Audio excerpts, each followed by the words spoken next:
5월 8일 금요일 하나님께서 저희에게 주시는 말씀은 신명기 15장 1절부터 11절까지의 말씀입니다. 함께 봉독하겠습니다. 매 7년 끝에는 면제하라. 면제의 규례는 이러하니라.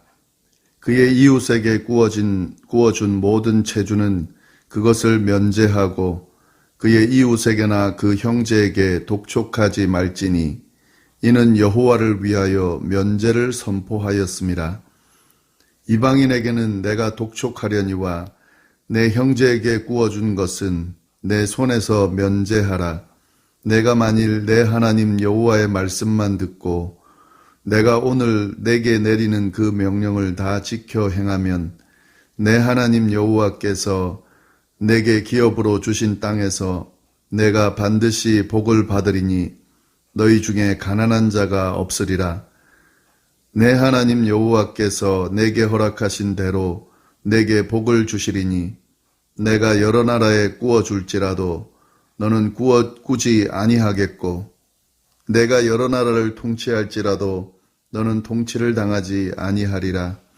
내 하나님 여호와께서 내게 주신 땅 어느 성읍에서든지 가난한 형제가 너와 함께 거주하거든 그 가난한 형제에게 내 마음을 완악하게 하지 말며 내 손을 움켜쥐지 말고 반드시 내 손을 그에게 펴서 그에게 필요한 대로 쓸 것을 넉넉히 구워주라.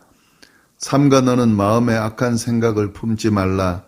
곧 이르기를 7째 해 면제년이 가까웠다 하고 내 궁핍한 형제를 악한 눈으로 바라보며 아무것도 주지 아니하면 그가 너를 여호와께 호소하리니 그것이 내게 죄가 되리라.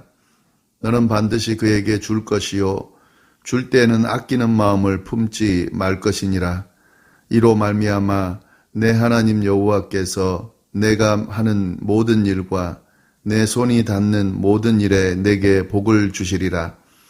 땅에는 언제든지 가난한 자가 그치지 아니하겠으므로 내가 내게 명령하여 이르노니 너는 반드시 네 땅 안에 내 형제 중 곤란한 자와 궁핍한 자에게 내 손을 펼지니라. 아멘. 오늘 본문은 저희가 어제 살펴본 매년 드리는 11조에 대한 내용, 그리고 3년마다 드리는 11조에 대한 법에 이어지는 7년 면제년에 관한 설명입니다. 7년 그 안식년에 면제에 대한 규례인데요. 이웃에게 구워준 그 빚이 있을 때에 그 빚을 면제해주는 그런 해를 의미합니다. 이것은 안식년 7년마다 이루어졌습니다.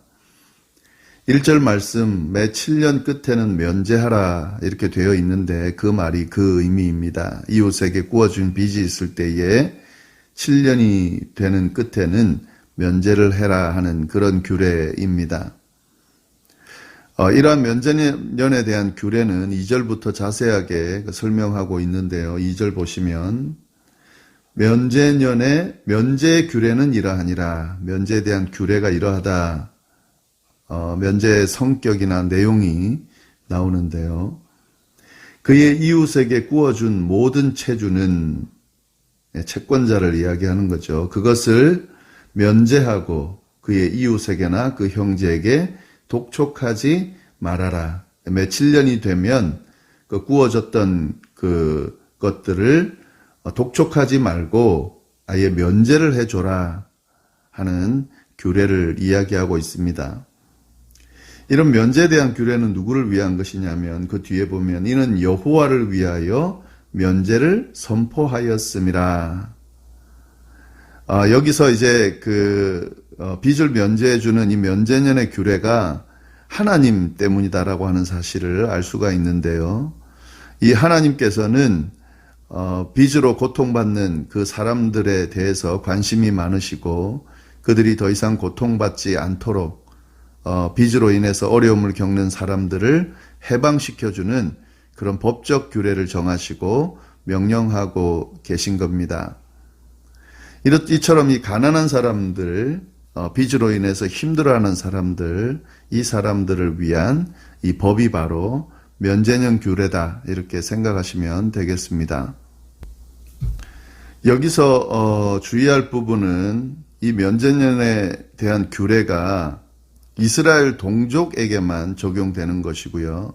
다른 이방인들에게는 적용되는 것이 아니라는 사실을 알 수가 있습니다. 우리 3절을 보시면 이방인에게는 내가 독촉하려니와, 이 돈을 빌려준 사람이 만약에 이방인일 경우에는 독촉할 수 있다. 그러니까 압박을 줘서 받아낼 수 있다 하는 거죠. 그러나 내 형제에게 구워준 것은 내 손에서 면제하라. 이스라엘 동족에게 만약에 돈을 구워줬을 때에는, 그때에는 7년이 될 때에 면제해야 된다. 이방인하고 내 형제가 대조적으로 지금 나오는데요. 지금 이 면제년 규례는 같은 동족인 이스라엘 백성들에게만 적용되는 것입니다. 이 의미가 한 공동체, 하나님께서 세우신, 택하신 한 공동체 안에서 이루어지는 규례라는 사실을 알 수가 있습니다. 이걸 좀 잘 주의하고 이 면제년 규례를 저희가 잘 살펴볼 필요가 있을 것 같습니다. 이런 면제년에 대한 규례는 이스라엘 백성, 자신의 백성들, 그 백성들이 가난으로 인해서 힘들어하고 또 그 가난으로 인해 빚을 지었을 때에 빚으로 인한 고통에서 벗어날 수 있도록 하려는 하나님의 그 마음이 담겨져 있는데요. 이런 면제년 규례를 지킬 때에 어떤 결과가 주어지는지 그 뒤에 4절부터 나옵니다. 내가 만일 내 하나님 여호와의 말씀만 듣고 내가 오늘 내게 내리는 그 명령, 이 면제년 규례에 대한 명령을 이야기하는 거죠. 다 지켜 행하면 내 하나님 여호와께서 내게 기업으로 주시는 땅에서, 이 가나안 땅을 이야기하는 거죠. 그 가나안 땅에서 내가 반드시 복을 받으리니 너희 중에 가난한 자가 없으리라. 이 내용은 앞에도 여러 번 나오는데 지금 하나님께서 가르쳐 주시는 이 규례와 법도, 명령, 그것은 어떤 것이든 지키면 하나님께서 복을 주신다, 이렇게 말씀하고 계신데, 그 중에 특별히 면제년 규례를 지킬 때에 하나님께서 반드시 복을 주신다. 어떤 복이냐면 이스라엘 백성들 가운데에 가난한 자가 없는 복을 주신다 하는 사실을 말씀하고 계십니다. 6절 보면은 이제 진짜 구체적으로 하나님께서 주시는 그 복을 말씀해 주시는데요. 6절 보시면 내 하나님 여호와께서 내게 허락하신 대로 내게 복을 주시리니, 이 면제년의 규례를 잘 지켜 행할 때에 동족들에게 혹시 빚을 진 동족들에게 이렇게 구워준 것을 7년마다 면제해주는 이 명령을 잘 지켜 행하면 어떤 복이 주어지냐면, 내가 여러 나라에 구워줄지라도 너는 꾸지 아니할 거다. 이 경제적인 복을 의미하는데요. 이 이스라엘 백성들이 여러 나라에게 구워주는 나라가 될 거다. 꾸는 나라가 아니라 구워주는 나라가 될 거다. 이건 무슨 말이냐면 풍성해질 거라는 거죠. 경제적인 면에서 풍성함을 누리는 나라가 될 거다라고 하는 의미가 있는 거죠. 이것이 면제년 규례를 지켰을 때에 이스라엘 백성들에게 허락되는 복입니다. 그 다음 내용이 뭐냐면 내가 여러 나라를 통치할지라도 너는 통치를 당하지 아니하리라. 이게 이제 정치적인 면을 이야기하는데요. 통치받는 것이 아니라 통치하는 나라가 될 것이다 하는 거죠. 이것은 여호와의 명령을 잘 지켰을 때에 주어지는 복입니다. 여러 나라에게 구워주는 나라, 그리고 여러 나라를 다스리는 그런 나라가 될 거다. 이것이 바로 가난한 사람, 가난한 동족을 돌아봤을 때에 주어지는 복에 대한 내용입니다. 7절부터 좀 더 자세히 이 면제년 규례에 대한 내용이 좀 나오는데요. 내 하나님 여호와께서 내게 주신 땅 어느 성읍에서든지 가난한 형제가 너와 함께 거주하거든. 가난한 형제가 있는 거예요. 그때 함께 거주할 때에 어떻게 대해야 되는가? 그 가난한 형제에게 내 마음을 완악하게 하지 말며 내 손을 움켜쥐지 말아라. 이 가난한 형제에게 마음을 완악하게 먹고 손을 움켜쥐고 그에게 베풀려는 마음을 가지지 않고 그를 대하는 그런 모습을 하지 말라고 지금 이야기하고 있는 거죠. 반드시 8절 보시면 내 손을 그에게 펴서 그 가지고 있는 것을 그들에게 필요한 대로 쓸 것을 넉넉히 구워주라. 이렇게 이야기하고 있는 겁니다. 지금 가난한 사람들을, 가난한 형제들을 어떻게 대해야 하는지 지금 명확하게 말씀하고 계신데, 악한 마음 완악하게 먹지 말고, 손을 움켜쥐지 말고, 손을 펴서 필요한 대로 쓸 것을 넉넉하게 구워 주어야 된다. 이렇게 하나님께서 지금 명령하고 계십니다. 이것이 바로 그 같이 거주하는 가난한 형제에게 행할 규례입니다. 그러면서 이제 9절 말씀 보시면은요, 좀 예를 하나 드는데 어떻게 뭐 악한 마음을 먹는지 9절 보시면 삼가 너는 마음에 악한 생각을 품지 말아라. 어떤 것이 악한 생각이냐면 곧 이르기를 일곱째 해 면제년이 가까이 왔다 하고 내 궁핍한 형제를 악한 눈으로 바라보며 아무것도 주지 아니하면, 이게 무슨 말이냐면 일곱째 해 면제년이 가까워 왔다. 이건 이제 면제년이 되면 다 빚을 면제해 줘야 되는데요. 가까이 왔다는 것은 뭐 일곱째 해가 거의 가까이 왔다. 얼마 남지 않았다는 거죠, 면제년이. 내 궁핍한 형제를 악한 눈으로 바라본다. 근데 그때에 궁핍한 형제가 있는데 구워달라고 했거나 또 그 형제를 좀 알게 됐습니다. 그럼 이제 계산을 하게 되겠죠. 지금 뭐 예를 들면 거익은 못 받는다고 보면 됩니다. 왜냐하면은 지금 구워주면 곧 일곱째 해가 되면 또 그 빚을 면제해 줘야 되기 때문에 받을 수가 없는 거죠. 이런 것들을 이제 계산해서 도움이 필요로 하고 궁핍한 형제를 받는데도 또 도움을 달라고 하는 그 요청을 받았는데도 그를 돌아보지 않으면 그것이 바로 악한 눈으로 바라보는 게 되는 거죠. 아무것도 주지 않으면 악한 눈으로 바라보며 아무것도 주지 않으면 그 말입니다. 그럴 때 어떤 일이 일어나냐면 그 궁핍한 형제가 여호와께 호소하리니 뭐 도움을 달라고 하나님께 도움을 요청하게 되겠죠. 그때에 구워주지 아니한 그 사람이 그것이 내게 죄가 되리라. 그것이 죄가 된다. 그런 형제를 돌아보지 않은, 특히 궁핍한 형제를 돌아보지 않은 그 형제들이 그 모습이 죄가 된다라고 지금 말씀하고 계신 겁니다. 그러니까 그때에 악한 생각 품지 말고 경제적인 이익 따지지 말고 궁핍한 형제, 도움이 필요로 하는 그 형제를 마음을 열어서 넉넉히 쓸 것을 도와주며 구워줄 수 있어야 한다고 지금 말씀하고 계십니다. 그 궁핍한 형제를 돌아보지 않을 때에 그것이 죄가 되는데요. 근데 사실은 지금 하나님이 말씀하시고자 하는 내용은 그 반대 내용이죠. 10절 말씀 보시면 너는 반드시 그에게 줄 것이요. 그 궁핍한 형제를 꼭 돌아봐야 된다 하는 거죠. 줄 때에는 아끼는 마음을 품지 말아라. 넉넉히 줘라. 계산하지 말고 경제적인 이익 따지지 말고 도움이 필요할 때는 넉넉히 구워줘라.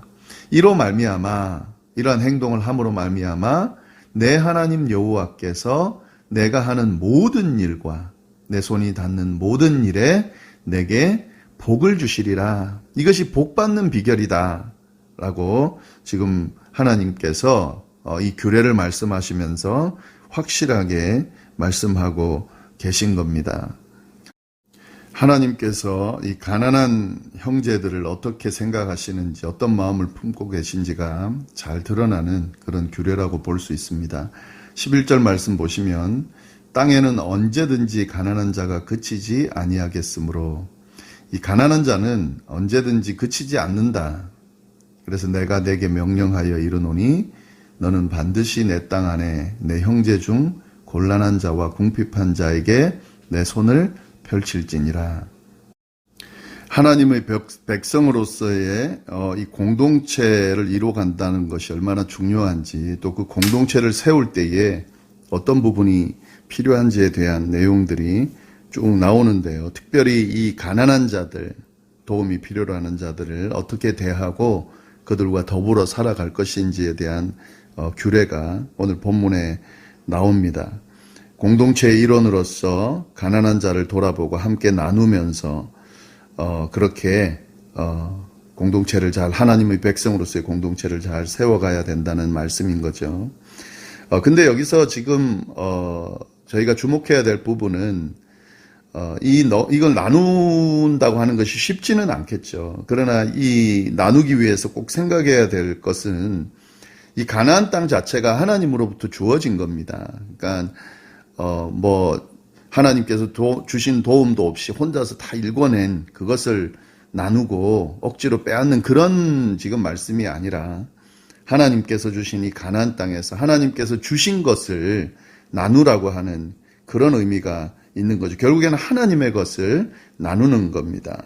그러면 하나님께서, 예를 들면 저희가 인간적으로 생각하기에는 누군가를 위해서 나눌 때에 그 나눈 것이 없어짐으로 인해서 우리가 쓸 것이 줄어드는 것이 아닌가, 이런 생각들이 있는데, 지금 하나님이 말씀하시는 원리는 그럴 때에 그 부족한 부분을 채우실 뿐만 아니라 하나님께서 그 이상으로 풍성히 채우신다. 아까 말씀했잖아요. 경제적인 면이나 정치적인 면, 이 부분들을 꾸는 나라가 아니라 꾸어주는 나라가 되고, 통치를 받는 나라가 아니라 통치하는 나라가 된다라고 하는 그런 이스라엘 공동체가 된다는 그런 그 복에 대한 말씀을 지금 하고 계신 거죠. 또 풍성히 채우는 방법을, 풍성히 누리며 사는 방법을 도리어 말씀해 주고 계신 겁니다. 물론 여기서 이제 주의해야 될 부분은 이 부분을 악용해서 지금 빚을 진다든지 하는 이런 부분들을 악용해서 사용할 여지가 여기 있다고 우리가 또 생각해 볼 수 있는데, 지금 그런 악용하는 내용을 이야기하는 것이 아니라요. 그런 부분들, 그런 부정적인 부분들을 생각하지 않는 지금 좋은 규례를 지금 이야기해 주는 거죠. 이 규례는 오늘날에 그대로 적용하기는 좀 쉽지 않은 분위기이지만, 여기서 이야기하는 가난한 이들을 향한 하나님의 그 마음이 어떠한지, 그들을 향해서 우리가 어떻게 넉넉히 마음을 열고 돌아보고 나누며 함께 공유하며 살아야 되는지, 특별히 그 같은 민족, 같은 공동체 일원으로서 그를 돌아보는 것이 어떤 의미를 가지는지 잘 생각해 볼 필요가 있습니다. 가난한 도움이 필요한 사람을 돌아보지 않는 것이 하나님 앞에 범죄가 된다는 사실을, 또 거꾸로 그들을 돌아보는 그 행위가 그에게 큰 복이 된다는 사실, 그 사실을 좀 잘 돌아볼 필요가 있습니다. 손을 넉넉히 펴서 필요한 대로 쓸 것을 넉넉히 꾸어주라는 이 말씀을 좀 우리가 잘 생각하면서 인색하지 않게, 너무 경제적 이익 따지지 말면서 좀 풍성하게 나누며 돌아보는 삶을 살아갈 필요가 있습니다. 그것이 그리스도인의 삶이고 하나님께서 우리에게 요구하시는 삶이라는 사실을 우리가 좀 주목할 수 있기를 간절히 바랍니다. 오늘 말씀 아마 각자 어떻게 적용해야 할 것인지, 분명히 이 본문 말씀 제가 굳이 설명하지 않아도 본문 말씀을 묵상하면서 충분히 어떤 행동을 할 것인지 충분히 나올 수 있을 것 같은데요. 오늘 말씀 잘 좀 돌아보면서 어떻게 해야 풍성히 누리며 살 수 있는 길인지 좀 잘 생각해 볼 수 있기를 바랍니다. 너무 인색하게 많이 얻게 되면 그러면 내가 나누면서 살아야지, 이런 차원의 이야기가 아니고, 우리가 지금 상황이 어떠하든지 간에 그 가난한 사람, 도움이 필요한 형제 자매들 도우며 살아갈 때에 그때 어떤 결과로 하나님께서 채우시는지, 그런 내용들이거든요. 이 말씀들 잘 생각하면서 오늘 하루도 또 이 한 주도 잘 마감하실 수 있기를 간절히 바랍니다. 기도하겠습니다. 하나님 아버지, 오늘 또 귀한 말씀을 통하여 하나님의 음성을 들을 수 있도록 인도하여 주시니 감사합니다. 특별히 하나님, 이 면제년에 대한 규례를 저희가 좀 살펴보면서 가난한 사람들, 도움이 필요한 사람들에 대한 하나님의 마음이 어떠한지, 또 우리가 어떤 모습으로 대해야 되는지 또 주목할 수 있게 하여 주시니 감사를 드립니다. 그리스도인답게 우리 한 공동체의 일원들을 돌아보고 그들의 필요를 채우는 넉넉한 마음이 우리에게 있을 수 있도록 인도하여 주옵소서. 너무 경제적인 이익 따지고 또 하나님 완악한 마음을 먹고 그들을 돌아보지 않는 이기적인 모습이 아니고 돌아보는 풍성한 나눔의 모습이 있을 수 있도록, 그로 인해 주어지는 더 큰 풍성한 복을 우리가 받아 누리는 정말 참된 그리스도인의 삶을 살아갈 수 있는 저희가 될 수 있도록 인도하여 주옵소서. 오늘 하루도 잘 보낼 수 있도록 인도하여 주시되 한 주도 잘 마감할 수 있도록 주여 인도하여 주옵소서. 함께하여 주시기를 간절히 바라고 살아계신 예수님의 이름으로 기도드립니다. 아멘.